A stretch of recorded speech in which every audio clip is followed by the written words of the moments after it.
दोस्तों, क्या आप जानते हैं कि अगर इब्लीस तौबा करेगा तो क्या उसकी तौबा कबूल होगी या नहीं?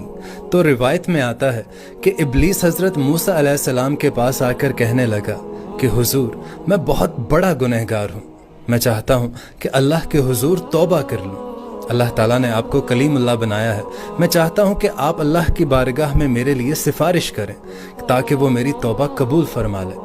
तो हज़रत मूसा अलैहिस्सलाम ने उसकी ये बात सुनकर उसके लिए दुआ फरमाई। और जब हज़रत मूसा ने दुआ फरमाई तो अल्लाह ताला की तरफ से आवाज़ आई कि मूसा, तुम्हारी सिफारिश से मैं इब्लीस की तौबा कबूल कर लूँगा, लेकिन उससे कहो कि हज़रत आदम अलैहिस्सलाम की कब्र पर जाकर उसे सजदा कर ले। तो इब्लीस ने यह सुनकर कहा कि मैंने आदम को ज़िंदगी में सजदा नहीं किया, अब तो वो वफात पा चुके हैं, तो अब उससे मैं सजदा क्या करूँगा। कि इब्लीस को 1,00,000 साल तक अल्लाह ताला जहन्नुम में जलाने के बाद मैदान महशर में दोबारा बुलाएगा।